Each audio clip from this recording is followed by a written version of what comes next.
அனி சார் கல்யாணம் பண்ணுங்க சார், எங்களுக்கு மட்டும் 8 மணி ஆனால் வீட்டிலேருந்து ஃபோன் வரணும், எங்கே இருக்கீங்க, எப்போ வருவீங்க அப்படின்னு ஃபோன் வரணும். இவர் 8 மணிக்கு தான் எந்திரிப்பாரு ஜாலியாக.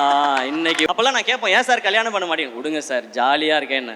பட் அவர் ஜாலியாக இருந்தால் நமக்கு ஹிட்டு பாட்டு வருது. நமக்கு ஹிட்டு பாட்டு வேணுமா, அவர் கல்யாணம் நடக்கணுமான்னு யோசிச்சு பார்த்தேன். நமக்கு ஹிட்டு பாட்டு தான் வேணும்.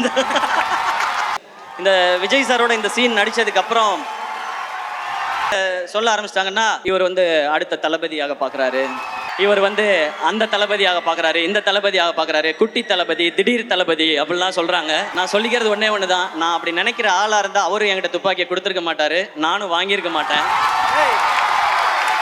என்ன எக்ஸ்ட்ரீம் வரைக்கும் போவான் அந்த பொண்ணுக்காக அப்படின்றது தான் இதனுடைய ரொம்ப கோர் தாட். கதையை ஒன்றும் ரொம்ப சொல்லலை சார்.